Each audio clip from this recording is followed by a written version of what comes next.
तुम्हारा शोहर कहाँ है बीबी? हम बगैर साइन लिए तुम्हारी डिलीवरी नहीं करेंगे। हूर ज़िचकी के दर्द से तड़पती कहने लगी, मगर इस बदमजाज नर्स ने इसे बेइज्जत करके जाने के लिए कह दिया। मोहब्बत के नाम पर निकाह करके एक शख्स ने इसे छोड़ दिया था। डॉक्टर कौसर ने जब इस लड़की की हालत देखी तो नर्स को जलील किया, फिर इसकी नॉर्मल डिलीवरी करवा दी। बेटा पैदा हुआ था। नौमौलूद बच्चा बड़ा खूबसूरत था। वो दोनों माँ बेटे को हमदर्दी में अपने घर ले आए। लेकिन कुछ दिन बाद जब हूर ने डॉक्टर कौसर के बेटे को देखा तो उसी रात अपने बेटे को लेकर गायब हो गई। मामा, वो लड़की कहाँ गई? फाइक बेचैन था। पता नहीं बेटा, वो कहाँ चली गई। मामा, वो लड़की मेरी बीवी है, मैंने इससे निकाह किया था। फाइक बच्चे के लिए तड़पता। डिलीवरी वार्ड में तेज़ रोशनी जल रही थी, मगर हूर की आंखों के आगे अंधेरा छाया हुआ था। पसीने में भीगी वो दर्द से कराहते हुए बिस्तर पर तड़प रही थी, मगर करीब खड़ी वो बदमजाज नर्स इसका इलाज करने की बजाय इसके पहले से घायल दिल को अपनी बातों के तीरों तंज चलाकर मज़ीद छलनी कर रही थी। इसने तुर्श लहजे में तंजन कहा, तुम्हारा शोहर कहाँ है बीबी? बगैर साइन लिए हम डिलीवरी नहीं करेंगे। इस नर्स का ये जुमला गोया किसी खंजर की तरह हूर के दिल को चीर गया। इसकी शहद रंग आंखों के सामने इस शख्स का चेहरा उभरा जिसने मोहब्बत के नाम पर इससे निकाह करके इसे तनहा छोड़ दिया था। आंखों से आंसू बह निकले, मगर नर्स के चेहरे पर इसके लिए तर्स की बजाय सख्ती और नफरत थी। इसके चेहरे के तासुरात इस कदर सख्त थे कि वो इस बेरहम नर्स के खौफ और अपनी डिलीवरी के वक्त होने वाली तकलीफ़ से दर्द से निढाल तड़प रही थी। इसका दिल खौफज़दा हो रहा था, कहीं वो अपने बच्चे को ना खो दे जिसको 9 माह इसने अपनी कोख में जाने किस तरह रखा था। और अब ये नर्स इसका इलाज करने से मना कर रही थी, इससे पहले कि वो नाउम्मीद होकर अपनी बदकिस्मती पर फूट फूट कर रोती, हिम्मत हार जाती। जब इसी लम्हे डॉक्टर कौसर अंदर दाखिल हुई, इनकी नज़र जब इस पर पड़ी तो इनके माथे पर बल आ गए। फरजाना, ये क्या रवैया है तुम्हारा? मरीज़ा की जान पर बनी हुई है और तुम्हें साइन याद हैं? पीछे हटो, मैं करती हूँ इनकी डिलीवरी। डॉक्टर कौसर ने नर्स को नागवारी से देखा और हूर की तरफ बढ़ी। वो इसकी कंडीशन का मुआयना कर रही थी। जब वो निक चढ़ी, नर्स फिर से बोली, मैडम, इन बाजी के बच्चे के बाप का कुछ अता पता नहीं। ऐसे में हम इस नाजायज़ बच्चे की डिलीवरी का ख़तरा मोल नहीं ले सकते। नर्स ने डॉक्टर कौसर के महारत से चलते हाथों को देखकर तंजिया लहजे में कहा, इसकी बातों को सह पाना हूर जैसी तन्हा औरत के लिए अब मुश्किल हो रहा था। डिलीवरी के दौरान इसकी तबीयत बिगड़ने लगी थी। डॉक्टर कौसर ने नागवारी से इस नर्स की तरफ देखा। ये मेरा हस्पताल है और ये मामला भी मेरा है। मुझे तुम्हारी राय की इस वक्त ज़रूरत नहीं है, इसीलिए बेहतर यही है कि अपनी जगह फ़ौरन किसी दूसरी नर्स को भेजो। नर्स की बातों को सुनकर डॉक्टर कौसर के लहजे में अब कड़वाहट घुल गई थी, जिस पर इनके गुस्से से सुर्ख पड़ते चेहरे को देख नर्स फ़ौरन वहां से भागी थी और दूसरी नर्स को डिलीवरी रूम में भेज दिया। हूर को दर्दें तो पिछले 2 दिन से लगी हुई थी, मगर आज जब इसकी तबीयत ज़्यादा बिगड़ गई तो वो अपने चेकअप के लिए हस्पताल चली आई। हस्पताल आकर इसे मालूम हुआ कि इसकी डिलीवरी का वक्त नज़दीक है। फ़ौरन डिलीवरी हो गई। एक नर्स ने इसे डिलीवरी रूम में लाकर छोड़ दिया। जब इस सड़ी हुई बदमिजाज नर्स ने अपनी कड़वी बातों से इसकी ज़ात के बखिए उधेड़ने में कोई कसर ना छोड़ी थी। हूर की तबीयत ख़राब होने की वजह से डिलीवरी में मामूल से हटकर थोड़ा वक्त लग गया, मगर खुदा का शुक्र था कि इसकी डिलीवरी खैरो आफियत से हो गई थी। चंद लम्हों बाद डिलीवरी रूम में एक नन्हे बच्चे के रोने की आवाज़ गूंजने लगी। हूर इस वक्त दर्द की इंतहा पर थी, मगर अपने बच्चे की आवाज़ सुनकर इसने खुदा का शुक्र अदा करते गहरा सांस लिया था और डॉक्टर कौसर की तरफ इसने मशकूर निगाहों से देखा था, जिन्होंने बर वक्त आकर इसकी और इसके बच्चे की ज़िंदगी को बचा लिया था। नर्स जब बच्चे को साफ करके लाई तो डॉक्टर कोसर ने इस बच्चे को थाम लिया। बच्चे को देखकर इन्हें इस बच्चे पर ढेरों प्यार आया, क्योंकि इनके हाथ में जो बच्चा था वो बहुत प्यारा और खूबसूरत था।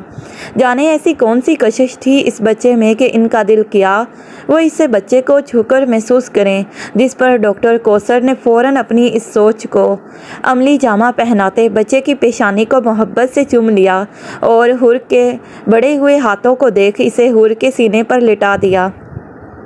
नौमौलूद बच्चा अपनी माँ की छाती पर लेटा हुआ था और डॉक्टर कोसर को ये मंजर इस वक्त दुनिया का सबसे खूबसूरत और मुकम्मल लगा था, क्योंकि बच्चा अपनी माँ की छाती पर लेटा इतना हसीन लग रहा था कि देखने वाले के दिल को छू जाए।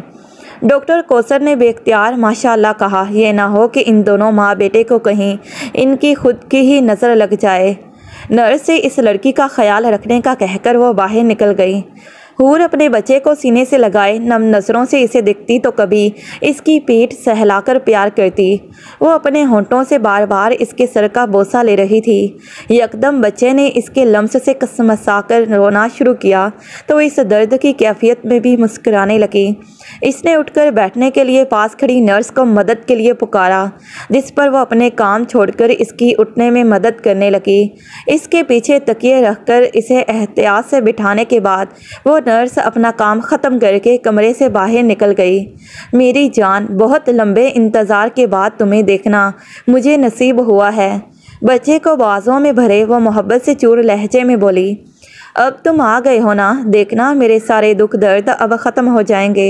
इसकी पेशानी को चूमकर इसने रोते हुए भी हंसकर कहा, शाज़म, मेरा शाज़म। बच्चे को देखते इसने बच्चे को नाम लेकर पुकारा, जो इसने गुज़रे इन 9 माह में सोच रखा था कि जब इसके यहाँ बच्चे की पैदाइश होगी तो वह अपने बेटे का नाम शाज़िम रखेगी।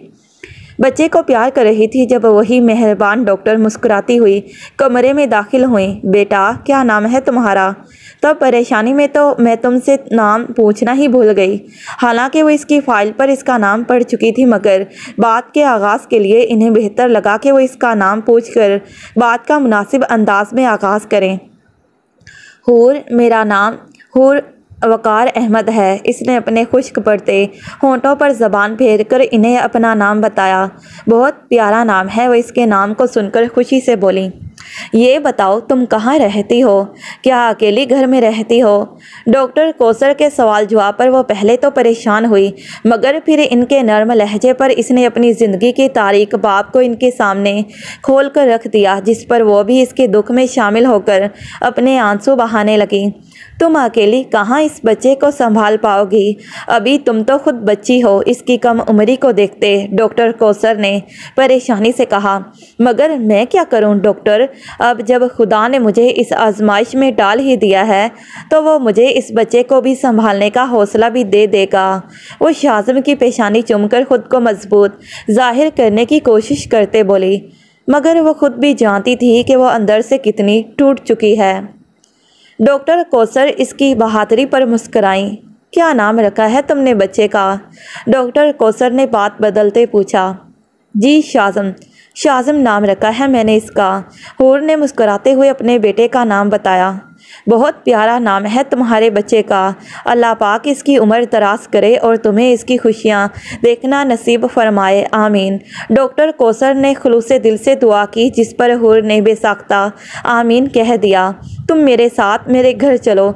जब तक तुम्हारा 1.25 महीना नहीं हो जाता तुम बस मेरे घर पर रहोगी। डॉक्टर कोसर का दिल इसको, ख़ासकर इस बच्चे को तनहा छोड़ने का नहीं कर रहा था। जाने ऐसी कौन सी कशिश थी इस बच्चे में जो इन्हें अपनी जानिब बार बार खींच रही थी, जिस पर वो दिल के हाथों मजबूर होकर आखिर दिल की बात अपनी ज़बान पर ले ही आई। पर मैं कैसे आपके घर रह सकती हूँ? वो इनकी बात सुनकर हिचकिचाई थी।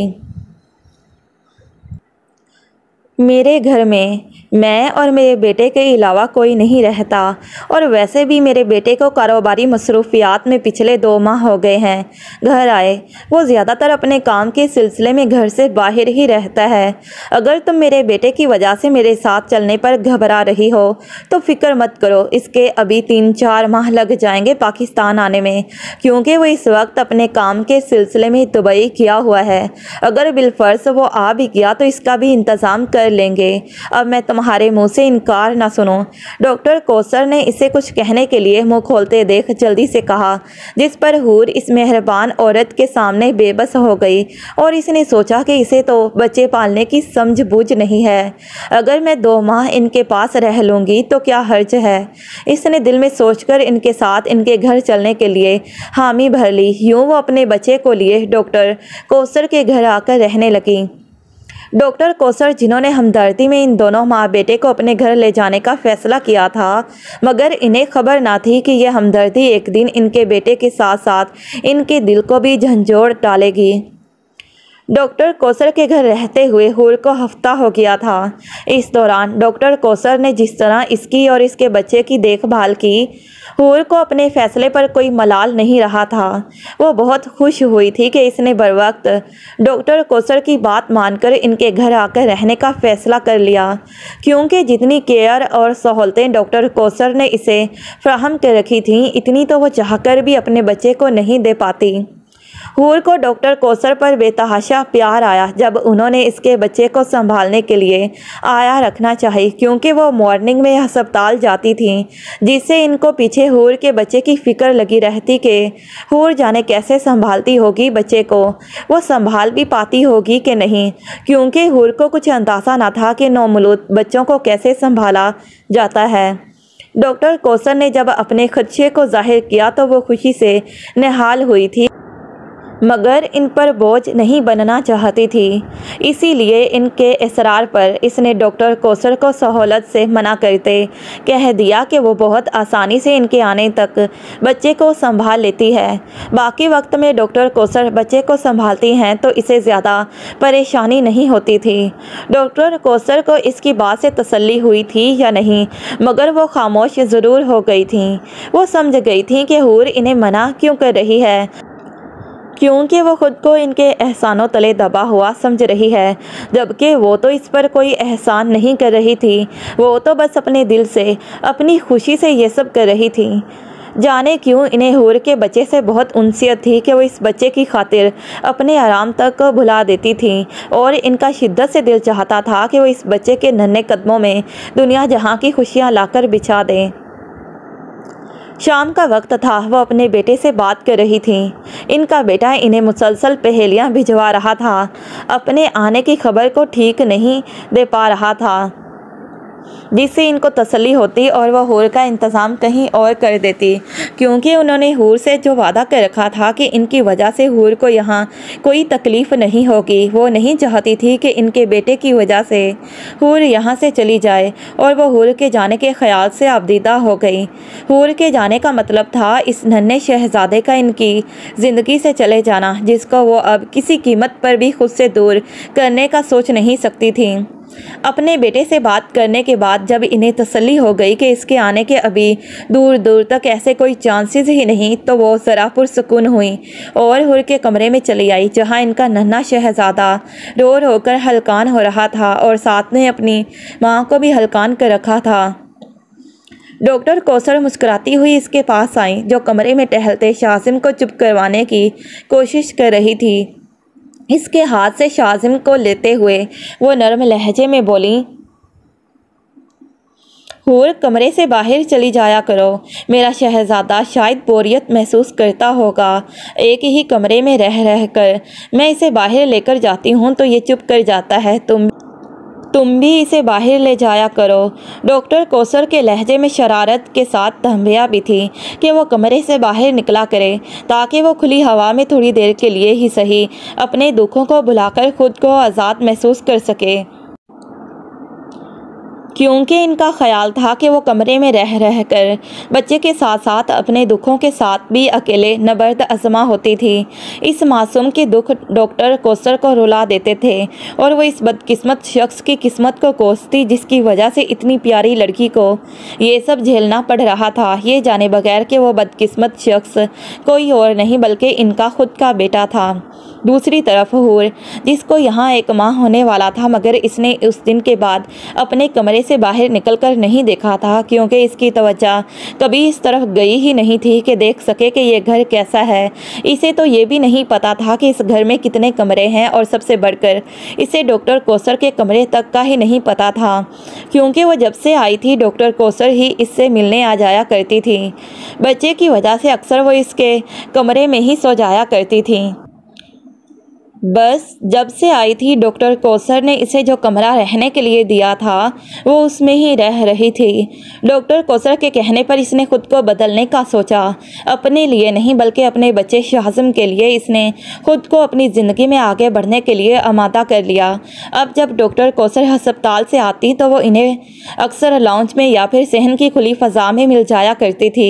इसकी इस तब्दीली ने डॉक्टर कोसर को मस्बत इशारा दिया था कि वो अब अपनी ज़िंदगी में आगे बढ़ना चाहती है। डॉक्टर कोसर ने इसके फैसले को खूब सराहा था और फिर इसकी गोद से शाज़म को लेकर वो इसे प्यार करने लगी। ये भी मामूल की एक शाम थी जब वो शाज़म के बेतहाशा रोने पर इसे चुप करवाने में मसरूफ़ थी, मगर वो खामोश नहीं हो रहा था। उल्टा चुप होने के बजाय इसका रोना मज़ीद बढ़ गया था। वो कमरे से बाहर निकल आई इस ख्याल से कि शायद बाहर आकर वो चुप हो जाए। इसे चुप करवाने की फ़िक्र में वो चलती हुई लॉन में आकर टहलने लगी। इसे अपने बाएं शाने पर रखे वो इसकी पीठ को थपथपाते मुसलसल इसे चुप करवाने की कोशिश कर रही थी। डॉक्टर कोसर अभी तक घर नहीं आई थी, वरना वो शाज़म को बहुत जल्दी चुप करवा लिया करती थी। वो जब ड्यूटी ख़त्म करके निकल रही थी तब अस्पताल में एक इमरजेंसी केस आ गया, जिस पर उन्होंने कॉल करके हूर को इत्तला दे दी थी कि वो आज घर पर ज़रा लेट आएंगी। शाज़म को चुप करवाते करवाते वो खुद भी बहुत थक चुकी थी। इसने सोचा कि आंटी कोसर ही इससे अच्छी हैं जो इनके बेटे को चुप करवा लेती हैं। इससे तो शाज़म बिल्कुल भी चुप नहीं हो रहा था। इस मुख्तसर अरसे में वो इन्हें डॉक्टर कोसर कहना छोड़ चुकी थी और अब एहतरामन इन्हें आंटी कहकर मुखातिब किया करती थी। थोड़ी देर शाज़म का रोना कुछ कम हुआ तो वो ज़रा पुरसकून हुई, मगर वो अभी भी इसे अपने सीने से लगाए आहिस्ता आहिस्ता इसकी पीठ को थपा रही थी, ताकि जब वो गहरी नींद सो जाएगा तो वो इसे अपने कमरे ले जाकर बेबी कोट में लेटा देगी। इसकी सोच के मुताबिक जब शाज़म सो गया तो वो इसे उठाए दाखिली दरवाजे की तरफ बढ़ी थी। जब मेन गेट से गाड़ी आते देख वो दाखिली दरवाजे की सीढ़ियों पर रुक गई, इस ख्याल से कि डॉक्टर कोसर आ गई और वो अब डॉक्टर कोसर से मिलकर ही अपने कमरे में जाएगी। मगर डॉक्टर कोसर के साथ जो शख्स गाड़ी का दरवाज़ा खोलकर बाहर निकला तो इस शख्स को देख इसके चेहरे का रंग उड़ गया। तो इसका शक सच निकला। फाइक रिजवान कोई और नहीं बल्कि डॉक्टर कोसर का बेटा था। इससे ये सच हजम करना मुश्किल हो रहा था। इस बेरहम इंसान के खौफ से इसकी टांगें लर्जने लगी थीं और वो शाज़म पर अपनी गिरफ्त मजबूत करती अपने कमरे की तरफ भागी थी। दूसरी तरफ शाज़म भी इसे अंदर जाता देख चुका था और अपनी जगह पर बुत बनकर अस्तिदा हो गया। वो दुश्मने जान जिसकी तलाश में वो सरगर्म था, वो इसे यूं अपने घर में मिल जाएगी इसने सोचा ना था और यूं ही बेकार में गैर मुल्कों की खाक छान रहा था। दुबई। दिल में हज़ारों सपने लिए इसने दुबई की यूनिवर्सिटी में कदम रखा था। इसकी पहली ज़बरदस्त टक्कर यहाँ के मगरूर सीनियर स्टूडेंट से हुई थी। वो फाइक रिजवान की सीट पर बैठी थी, मगर जब फाइक रिजवान आया तो इसने उठने से मना कर दिया, जिस पर इसके दोस्तों में इसकी खूब जगह हंसाई हुई थी। पूरी यूनिवर्सिटी की लड़कियां इसकी शानदार पर्सनैलिटी पर मरती थीं, मगर इस मोहतरमा को छोड़कर 6 माह हो गए थे इसे यूनिवर्सिटी में पढ़ते हुए, मगर इन दोनों की आपस में किसी न किसी बात पर बहस चलती रहती थी। एक दिन क्लब में बैठे इसके दोस्तों ने इसकी टांग खींचते कहा, यार मुझे तो समझ नहीं आती, पूरी यूनिवर्सिटी की लड़कियां तुम पर मरती हैं और एक ये चटांग भर की लड़की ने तुझे तिगनी का नाच नचा रखा है। फाइक रिजवान तू समझ ले, वो लड़की तेरे मुकाबले में बहुत शातिर है। इसके दोस्त ज़ारोन ने कहका लगाते हुए कहा, अगर वो शातिर है तो मैं इसका खिलाड़ी हूँ। देखना इस लड़की को बाकी लड़कियों की तरह ना झुका दिया तो मेरा नाम भी फाइक रिजवान नहीं। इसने गुस्से से ड्रिंक के कैन को मुंह से लगाकर कहा, यार ऐसे नहीं, ऐसे मज़ा नहीं आएगा। इस लड़की की इस कदर इंसल्ट होनी चाहिए कि वो किसी को मुंह दिखाने के लायक ना रहे। बहुत पारसा बनती है। तो अगर इसे अपने बिस्तर तक ले आया तो हम समझ लेंगे तो खिलाड़ियों का भी खिलाड़ी है, अगर नहीं तो बस अब लग गई बेट। इसके एक और दोस्त ने लुकमा दिया। हाँ लग गई। इसने इसके हाथ पर मुक्का मारते जोश से कहा, मगर मैं खाली हाथ बेट नहीं लगाऊंगा। तुम सब जानते हो मैं लड़कियों से ज़रा दूर रहता हूँ, मगर मैं तुम लोगों की डिमांड पर, तुम सबकी इतनी बड़ी डिमांड को पूरा करने जा रहा हूँ। बदले में कुछ तो इनाम दो मुझे। इसने शरारत से आंख दबाकर कहा, अच्छा चल ठीक है, जिस दिन तुम शर्त जीत गए उस दिन अगले 6 महीने का खर्चा तेरा हम उठाएंगे। एक दोस्त ने फराखदिली से ऑफ़र की। फाइक ने इसे घूर कर देखा। अबे सालो, तुम लोग मेरा एक दिन का खर्चा नहीं उठा सकते, 6 महीने का कैसे उठाओगे? ऐसा करो, अगर मैं बेट जीत गया, जो कि मैं जीत जाऊंगा, तो उस दिन हम सब इसी क्लब में अपनी जीत की खुशी का जश्न मनाएंगे। फाइक ने ड्रिंक के कैन को आंखों के सामने करते कहा, हाँ हाँ ठीक है। इसके दोस्तों ने इतनी आसान ऑफ़र पर जल्दी से इसकी हाँ में हाँ मिलाई। मेरी बात अभी मुकम्मल नहीं हुई।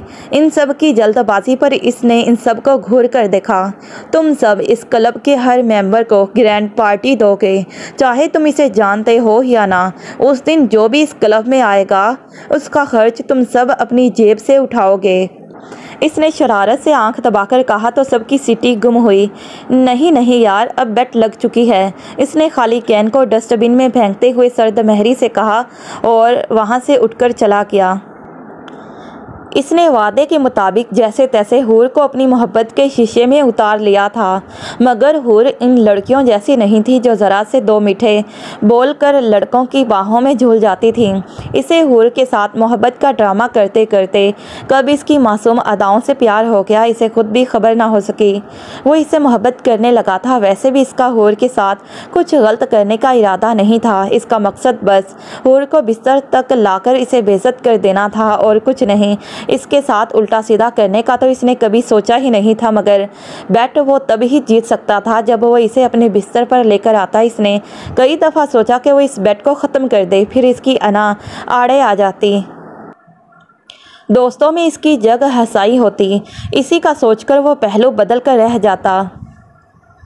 इसने 2 रास्तों का इंतखाब कर लिया था। इसने सोचा कि वो हूर से निकाह कर ले, तब वो अपनी बेट जीत सकता है और यूँ शर्त भी पूरी हो जाएगी और दोस्तों में इसकी बात भी रह जाएगी, क्योंकि निकाह के बगैर हूर को अपने बिस्तर पर लाना इसके लिए नामुमकिन था। हूर इसकी मोहब्बत में मुब्तला सब कुछ भुलाए इसकी हर बात मानती चली गई और इसे निकाह करके इसके फ्लैट में भी आ गई। ये सब इसने खुद के अकेली की रजामंदी से नहीं किया था। इसके लिए इसने अपनी माँ से परमिशन ली थी और फाइक ने भी इसकी माँ से बात करके इनसे मिलने का वादा लिया था।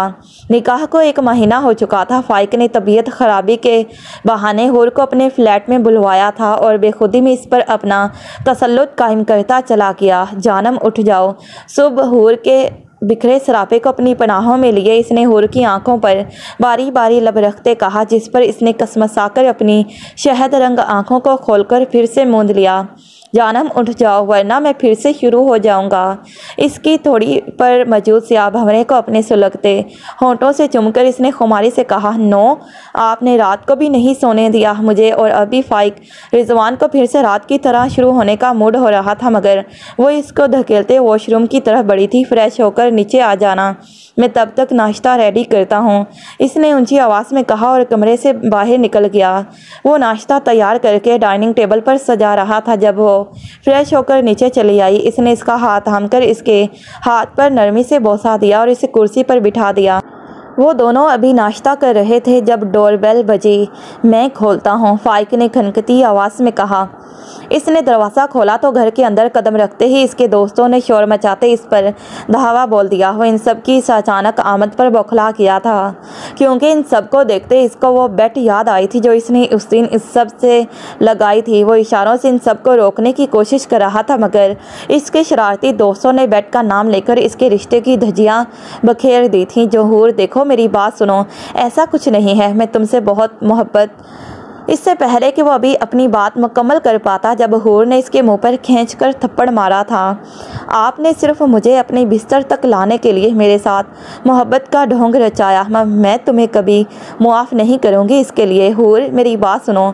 इसने आगे बढ़कर रोती हुई हूर को थामना चाहा, मगर वो इसको धक्का देकर इसे खुद से दूर धकेलती अपने हाथ की पुश्त से अपने बेलगाम आंसुओं को पहुँचते इसके घर के साथ साथ इसकी ज़िंदगी से भी निकल गई थी। इसके दोस्त इसकी ख़राब हालत को हका बका देख रहे थे। इन्हें उम्मीद नहीं थी कि वो इस लड़की से खेल खेल में मोहब्बत कर बैठेगा। वो उसी दिन पहली फ़्लाइट से पाकिस्तान चली आई थी और यूनिवर्सिटी में इसने सबको यही जाहिर किया था कि इसने यूनिवर्सिटी को छोड़कर किसी दूसरी यूनिवर्सिटी में दाखिला ले लिया है और जॉब करने लगी है, जिस पर फ़ाइक रिजवान को यही लगा कि वो अभी भी दुबई में है। मगर वो बहुत होशियारी से पाकिस्तान आकर रहने लगी थी, मगर यहाँ आकर वो अपनी माँ के गले लगती बहुत रोई थी। कुछ दिन गुजरे थे जब इसकी तबीयत ख़राब रहने लगी थी। इसने चेकअप करवाया तो वो उम्मीद से थी। वो इस खबर को सुनकर खूब रोई थी और फिर खुशी हुई थी कि चलो इसका बच्चा अब इसका सहारा बनेगा। इसके हमल को 5वां महीना था जब इस पर एक और क़यामत टूट पड़ी। इसकी वालिदा एक रात सोए खामोशी से अजल को प्यारी हो गई। वो अपनी माँ के बाद ढह सी गई थी। अब घर में वो बुलाई बुलाई सी फिरती थी।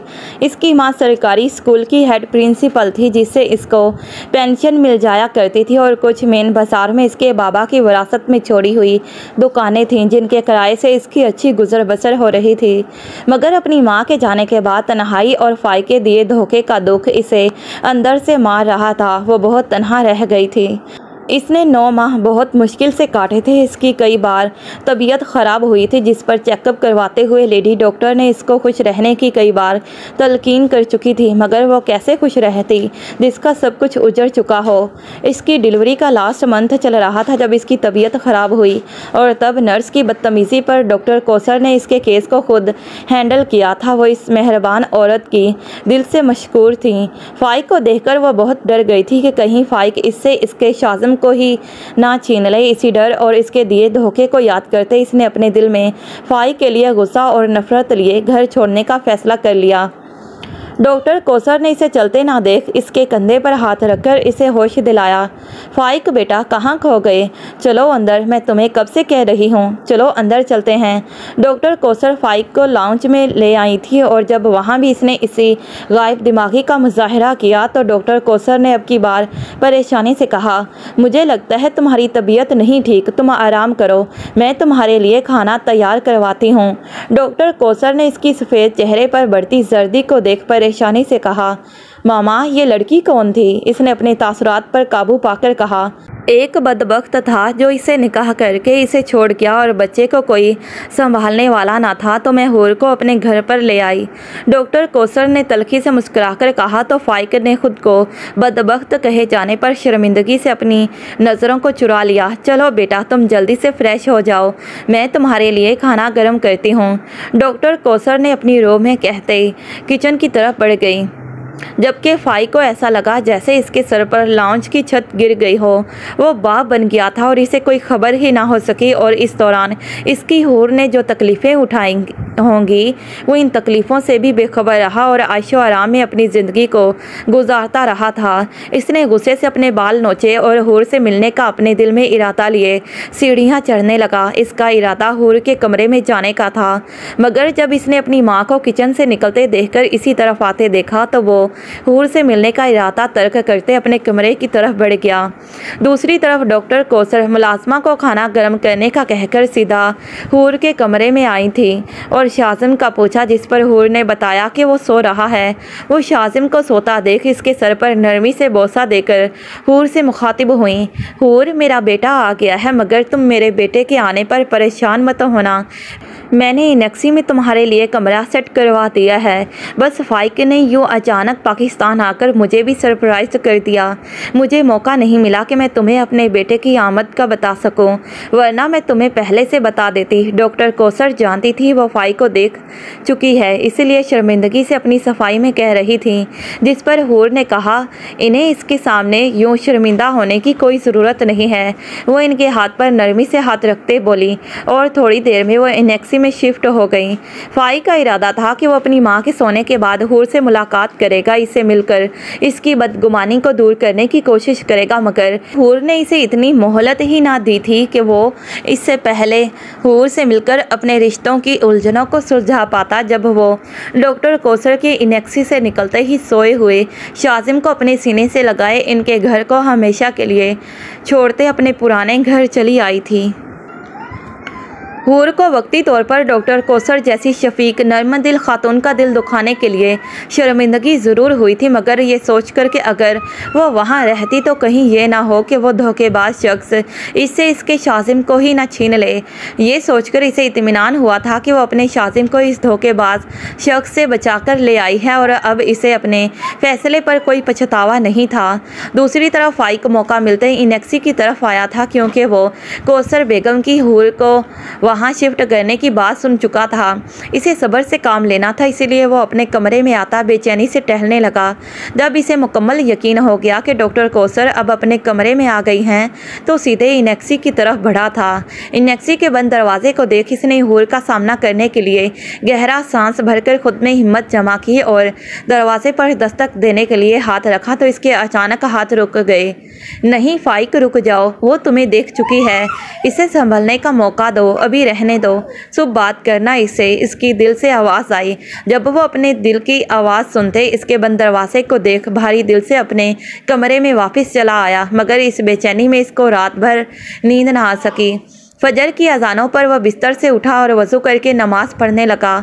नमाज़ पढ़कर इसने आखिर में अल्लाह की बारगाह में अपने हाथ उठाकर दुआ मांगते हूर के दिल में अपने लिए नरमी पैदा करने के लिए खुदा से दुआ मांगी थी, जो वो पहले भी मांगता रहता था, मगर आज इसकी दुआ में शिद्दत थी। वो चाहता था कि हूर बस इसे एक मौका दे दे, वो इसकी गलतियों को मुआफ़ कर दे जो इससे अपनी नादानी में इसका दिल दुखाकर हो गई थी। नमाज़ पढ़कर वो सीधा इनेक्सी की तरफ गया, मगर दरवाजे पर दस्तक देने पर इसे मालूम हुआ कि दरवाज़ा खुला हुआ है। वो धड़कते दिल को लिए अंदर आया, मगर इसे हूर कहीं नहीं मिली। इसकी हालत ऐसी थी कि किसी प्यासे को दरिया के पास लाकर इसको पानी पीने से पहले सहरा में प्यासा मरने के लिए छोड़ दिया जाए। वो घुटनों के बल गिरते फूट फूट कर रो दिया, क्योंकि गलती इसकी खुद की थी। जो वो अब अपनी बदकिस्मती पर रोता ना तो क्या करता। डॉक्टर कौसर जो इसी तरफ आ रही थी, मगर फाइक के रोने की आवाज़ सुनकर वो जल्दी से अंदर आई थी और देखा कि रोने की वजह से इनके बेटे फाइक की हिचकियाँ बंधी हुई हैं, तो वो तड़पते हुए इसके पास आई थी। फाइक, क्या हुआ, क्यों रो रहे हो ऐसे बेटा, मुझे बताओ बेटा, मेरा दिल फट जाएगा तुम्हें यूँ रोता हुआ देखकर। जिस पर फाइक ने इनकी गोद में सरकते इनको अपनी सारी आबीती सुना डाली थी। डॉक्टर कौसर को अब समझ आया था कि इन्हें इस नन्हे शहजादे से इतनी उनसियत क्यों थी। वो इनका खून था तो फिर खून अपने खून को क्यों ना अपनी तरफ खींचता। उन्होंने फाइक को तासुब से देखा कि इनके बेटे की ज़रा सी लग्जिश ने एक लड़की की ज़िंदगी बर्बाद कर दी और इसे दर दर की ठोकरें खाने के लिए मजबूर कर दिया था। इसने अपनी मां के सामने हाथ जोड़ते हुए कहा कि वो इन्हें हूर का पता बता दे, कहाँ गई है, वो इसके बगैर नहीं रह सकता, मर जाएगा। जिस पर उन्होंने इसकी रवानी से बहते आंसुओं को पहुंचते कहा कि वो अस्पताल में जाकर हूर के बारे में पता करती हैं, ज़रूर अस्पताल के रिकॉर्ड में इसके घर का एड्रेस इन्हें मिल जाएगा। वो फाइक को तसल्लियाँ देते वहाँ से उठ गई। वो क्या करती, फाइक इनकी इकलौती औलाद था, इनसे अपने बेटे की हालत बर्दाश्त नहीं हो पा रही थी। इन्हें अब जल्द से जल्द हूर को ढूंढना था। डॉक्टर कौसर को वो खुद अस्पताल लेकर आया था और इन्हें ज़्यादा खपना नहीं पड़ा। अस्पताल के 2.5 माह पुराने रिकॉर्ड से हूर का एड्रेस इन्हें मिल गया था। अब वो और डॉक्टर कौसर हूर के घर के सामने खड़े थे। डॉक्टर कौसर ने दरवाजे पर बेल दी तो दूसरी तरफ हूर शाजिम को चुप करवाने की कोशिश करवा रही थी। फिर वो दरवाजे पर होती बेल पर झंझलाकर दरवाज़ा खोलने के लिए बढ़ी और एक हाथ से कंधे पर रखे शाजिम को चुप करवाते दूसरे हाथ से दरवाजे को खोल दिया, ये सोचे समझे बगैर कि जिस जालिम के डर से वो छुपकर आधी रात को इसके घर से निकल आई थी कि अब वही सितमगर इसके दरवाजे के बाहर खड़ा होगा। मगर अब वो दरवाज़ा खोल चुकी थी, इसका मुजरिम इसके सामने खड़ा था। इसका दिल किया वो इस जालिम शख्स के मुँह पर दरवाजे को बंद कर दे, मगर डॉक्टर कौसर को इसके साथ देखते वो खामोशी से पीछे हट गई और इन्हें अंदर आने का रास्ता दे दिया, क्योंकि डॉक्टर कौसर के इस पर बहुत एहसानात थे और वो डॉक्टर कौसर के मुंह पर दरवाजे को बंद करके इनकी एहसान फरामोश नहीं होना चाहती थी। डॉक्टर कौसर मुस्कुराती हुई आगे बढ़ी और इससे शाजिम को लेकर चुप करवाने लगी। नन्हा शाजिम भी इस मानूस लम्स को पाकर फ़ौरन चुप हो गया। वो जानती थी शाजिम इससे ज़्यादा डॉक्टर कौसर के लम्स का आदी था, इसीलिए फ़ौरन चुप हो गया। जबकि फ़ाइक हैरान था कि शाजिम पहले कितना रो रहा था, इसके माँ की आगोश में आते कैसे जल्दी से चुप हो गया। वो मुस्कुरा दिया, मगर हूर जिन जख्मी नज़रों से इसकी तरफ देख रही थी, इसकी मुस्कुराहट को पल भी ना लगा था सिमटने में। तुम यूं ही बताए बगैर चली आई यहाँ, अपना नहीं तो बच्चे का सोच लिया होता। पता नहीं खुद भी कुछ खाया है कि नहीं तुमने। डॉक्टर कौसर इसके चेहरे की पिलाहट को परेशानी से देखती हुई बोली, फ़ाइक जाओ बेटा, हुर के खाने के लिए कुछ लेकर आओ, और हाँ ख्याल रहे ज़्यादा मिर्ची वाला खाना ना हो, इससे शाजिम की तबीयत ख़राब हो जाती है। डॉक्टर कौसर ने फ़ाइक को खाना लाने दौड़ाया, जिस पर वो अपनी माँ की बात पर सर असबात में हिलाता खाना लेने चला गया। ये लो इसको पकड़ो और फीड करवाओ अपना, नन्हे शाजिम को इसकी तरफ बढ़ाते डॉक्टर कौसर ने हूर से कहा। वो रूहानसी हुई, क्योंकि वो रात से इसका फीड नहीं कर रहा था। आंटी ये दूध नहीं पी रहा, इसने उंगलियां मरोड़ते ज़रा हिचकिचाकर कहा। डॉक्टर कौसर मुस्कुराई थी। ये लो अब करवाओ, कर लेगा। अब की बार इसने करवाया तो शाजिम इसका फीड करने लगा था। इसने हैरत से डॉक्टर कौसर की तरफ देखा। अभी तो वो इसके फीड करवाने पर भी फीड नहीं कर रहा था। वो ज़बरदस्ती फीड करवाने की कोशिश भी करती, मगर वो मुंह से बार बार निकाल देता था। मुझे बताए बगैर यहाँ आ गई हो, कैसे संभालती इस नन्हे शहजादे को। माना कि तुम्हारा फ़ाइक से झगड़ा है, मुझसे तो नहीं ना। तुमने मुझे भी बताना गवारा ना किया। इसकी हैरत पर डॉक्टर कौसर ने खुफत भरे लहजे में कहते इससे शिकवा किया तो वो शर्मिंदगी से इनके सामने अपने सर को झुका गई। अभी वो जवाबन इन्हें कुछ कहती कि इतने में फ़ाइक आ गया। हूर ने देखा इसके हाथ में खाने के 2-3 शॉपर थे।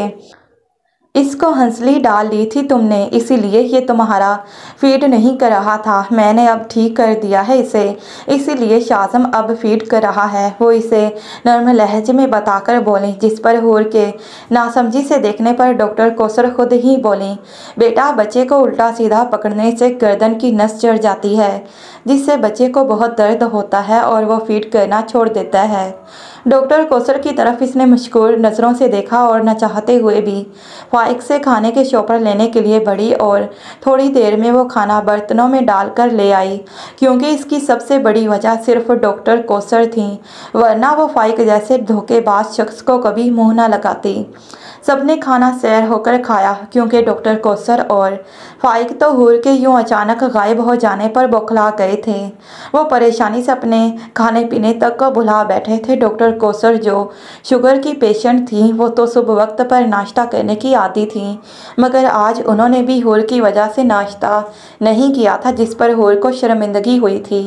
हूर ने भी कौन सा नाश्ता किया था। शाजिम जो इतने बुरे तरीके से रो रहा था और इसे चुप करवाने के चक्करों में इसे खाने पीने का होश ही नहीं रहा, और ना ही घर में कुछ ऐसा था कि वो किचन में जाकर कुछ खा लेती। कल रात को ही तो वो आनन फानन अपने घर आई थी। इसका इरादा था कि वो शाजिम को चुप करवाकर बाज़ार से खाने की चीज़ें लेकर आएगी, मगर इससे पहले कि वो अपनी किसी सोच पर अमल करती, तब वो दोनों माँ बेटा आ गए थे। मेरा ख्याल है तुम दोनों को अब तन्हाई में बैठकर बात कर लेनी चाहिए। मैं शाजिम को लेकर बाहर जा रही हूँ, तब तक तुम दोनों के दरमियान जो भी इश्यूज़ हैं, इनको तहम्मुल से सॉल्व करने की कोशिश करो। और हाँ, तुम दोनों अपना कोई भी सटीक फैसला करने से पहले एक बार शाजिम का ज़रूर सोच लेना। डॉक्टर कौसर ने शाजिम को कंधे पर लिए सोफे से उठते हुए कहा और शाजिम को लिए बाहर चली आई। जहां घर के सहन में छोटा सा लॉन बना हुआ था। डॉक्टर कौसर एक दरख्त के नीचे लगे झूले पर बैठ गईं और झूले को आहिस्ता आहिस्ता झुलाते अपने नन्हे शहजादे को लोरियां सुनाने में खुद को मसरूफ़ कर लिया। डॉक्टर कौसर के जाने के बाद वो दोनों कमरे में अकेले रह गए थे। हूर को सख्त नफरत हो रही थी फाइक को यूं अपने सामने बैठे हुए सर झुकाए देखकर। इसका कोई इरादा नहीं था अपने बिखरे रिश्ते को लेकर इससे बात करने का। हूर ने गुस्से से उठकर अपने कमरे में जाना चाहा, मगर फाइक ने इसकी कलाई थामकर इसको रोक लिया। मेरी बात सुनो, कहाँ जा रही हो? सोफे से उठकर वो इसके सामने आते बोला, प्लीज़ माना कि मैंने दोस्तों से बेट लगाई थी, मगर मेरा यकीन करो, कसम खाकर कहता हूँ, तुम्हें अपने करीब करने के चक्करों में मैं खुद कैसे तुम्हारे आगे हार गया मुझे अंदाज़ा न था। जिस दिन हमारा निकाह हुआ मैं तुम्हें उस दिन सब बताना चाहता था, मगर तुम्हारी खुशी को देखकर रुक गया। मैं तुम्हारे होंठों की मुस्कुराहट नहीं छीनना चाहता था। मुझे बहुत खौफ महसूस हुआ।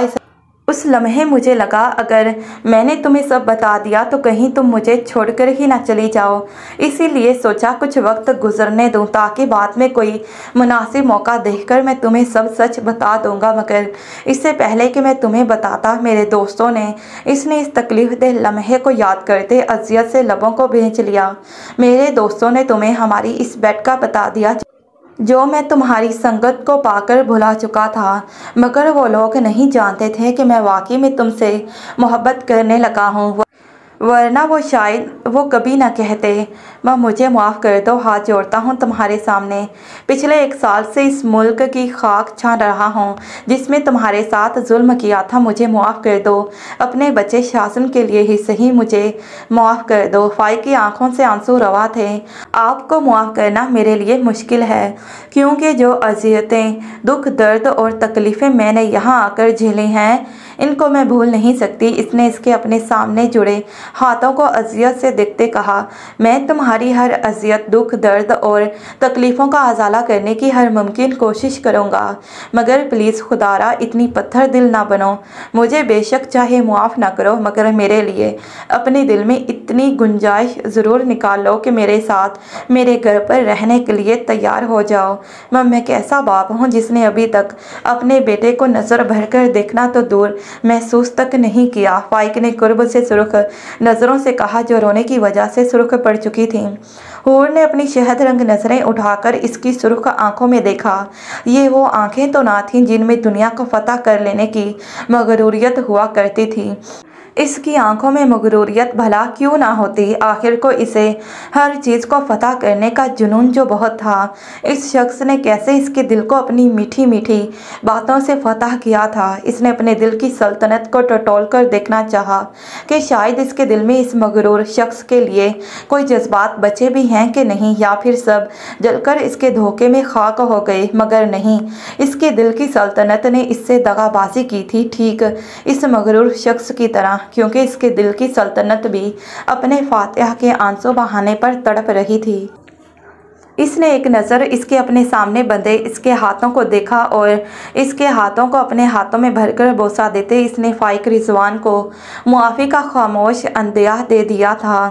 फाइक इसके माफ़ करने पर सरशार हुआ था। इसे सब्र का फल मिल गया था। इसने खुशी से हूर को गले से लगाया और इसके बालों पर बोसा देकर इसकी पेशानी को मोहब्बत से चूमा था और फिर इसकी आंखों को बारी बारी चूमकर वो इसके होंठों पर अपना लम्स बिखेरते इससे पीछे हट गया। चलो अब चलते हैं, ये ना हो आंटी इधर आ जाएं। वो इसकी नज़रों से कंफ्यूज होकर डॉक्टर कौसर का याद दिलाते बोली, जिस पर वो तायद में सर हिलाता बाहर निकल गया। डॉक्टर कौसर ने इन दोनों को जब हंसी खुशी बाहर आते देखा तो उन्होंने बेख्तियार अपने बच्चों की दायमी खुशियों के लिए दिल से दुआ की थी। फाइक ने शाजिम को उठाने के लिए हाथ बढ़ाए तो डॉक्टर कौसर ने अपने नन्हे शहजादे को फाइक के हाथों में एहतियात से पकड़ा दिया। फाइक ने अपने बेटे को देखा जिसके नैन नक्श हुबहू इसके जैसे थे, इसके जैसे इसकी खड़ी नाक और मगरूर आंखें। यह नन्हा शहजादा इसका परतू था। वो मोहब्बत से इसकी पेशानी को चूमकर अपने बेटे को अपने गले से लगाए इसे महसूस कर रहा था। और एंड पर इसने हूर और अपनी माँ को साथ खड़ा करते इस मोहब्बत भरे मिलन को कैमरे की आंख में महफूज कर लिया था। ख़त्म शुद्ध। तो प्यारे रीडर्स, आप सबको ये नॉवल कैसा लगा? आखिर में अपनी राय का ज़रूर इजहार कीजिएगा। और अगर चैनल को सब्सक्राइब नहीं किया तो चैनल को सब्सक्राइब कर लें और मज़ीद नए दिलचस्प नॉवल पढ़ने के लिए हमारे चैनल के साथ जुड़े रहें। Thanks for watching this video.